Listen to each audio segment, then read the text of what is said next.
నారాయణ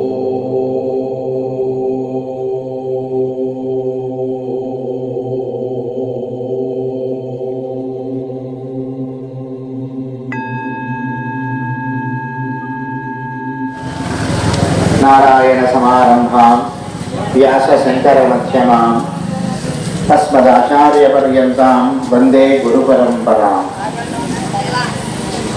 శ్రోత్యావేద పదార్పితాంగ్రిషనరాట్టహాసాపరా ఖడ్గేంద్రీవరకర్త్రికర్పరభుజా ఓంకారబీజోద్ధవా సర్వాణీల విశాల పింగళజటా నిరుదైకనాగైర్యుతా జాడ్యన్యస్తగమాలకే త్రిజగతాం నచ్యుద్ధధారాం భజతే.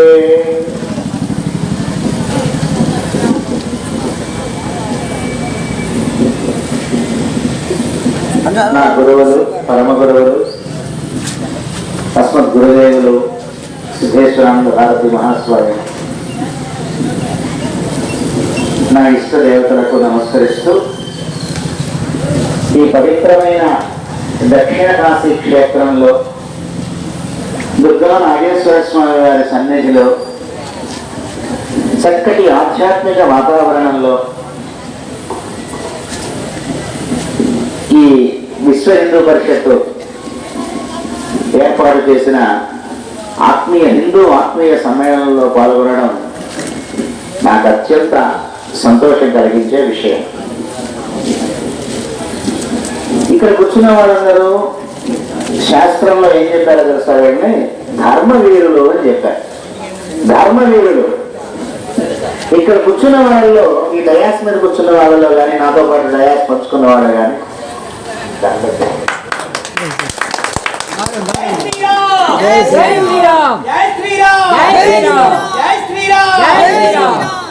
ఈ డయాస్ పంచుకున్న వాళ్ళలో కానీ, ఇక్కడ ఆహుతులైనటువంటి ఆత్మీయ హిందూ బంధువులు కానీ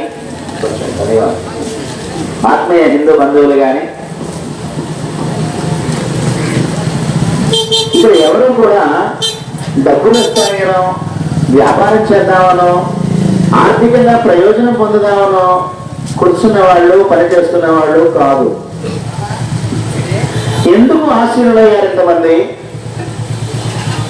ఇంటి దగ్గర ఏదో సినిమా చూస్తూనో, అందరిళ్లలోనూ టీవీలు ఉన్నాయి, సినిమా చూస్తూనో, స్నేహితులతో కాలక్షేపం చేస్తూనో, లేదా ఏదైనా వృత్తి ఉద్యోగ వ్యాపారాలు చేస్తూనో డబ్బు సంపాదిస్తూనో ఉండొచ్చు కదా. అలాగే ఇప్పుడు డయాస్ మీద నాతో పాటు కూర్చున్నటువంటి ప్రచార ప్రముఖులు, మండల ఉపాధ్యాయ అధ్యక్షులు, జిల్లా అధ్యక్షులు, సమరస్త వారు, వీళ్ళందరూ కూడా వాళ్ళ సమయాన్ని త్యాగం చేసి ఎలాంటి ప్రయోజనం ఆశించకుండా నలుగురు హిందువులు ఒక చోట కలవాలి అని హిందువుల యొక్క ఆత్మీయ సమ్మేళనాన్ని ఏర్పాటు చేయడానికి పూనుకునడం అంటే వాళ్ళు చేస్తున్న పని ధర్మరక్షణ యజ్ఞం. ఈ ధర్మరక్షణ యజ్ఞంలో పాల్గొనే వారందరూ ధర్మవీరులు. మీరు చలిచీవులు కాదు, శివాజీ వారసులు.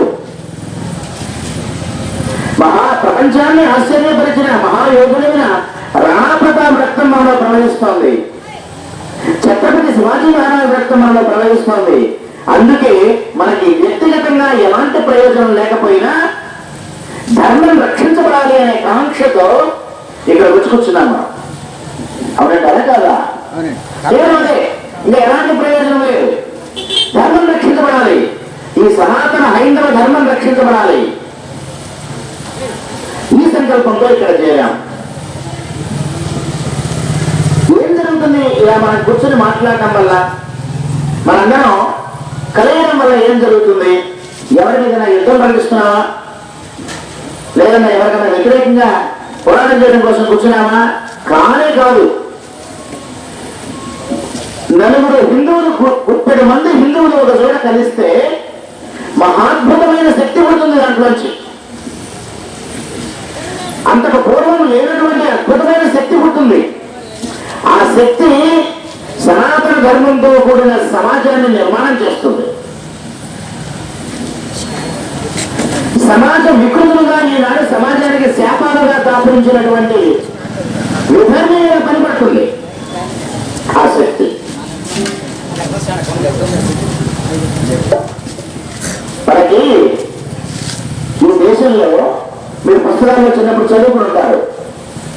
కృష్ణదేవరాయ గారి కాలంలో రోడ్డు మీద నవరత్నాలు వంకాయలు కోసినట్టు కోసి అమ్మేవాళ్ళని. ప్రపంచంలోనే అత్యంత సంపన్నమైన దేశం అనేది, రత్నగర్భని చదువుకునేవాళ్ళం. మరి అంత సంపన్నమైన జాతి, అంత బలిష్టమైన జాతి, మహామహా యోధులు, వేదత్వం కలిగినటువంటి యోధులు ఉన్నటువంటి జాతి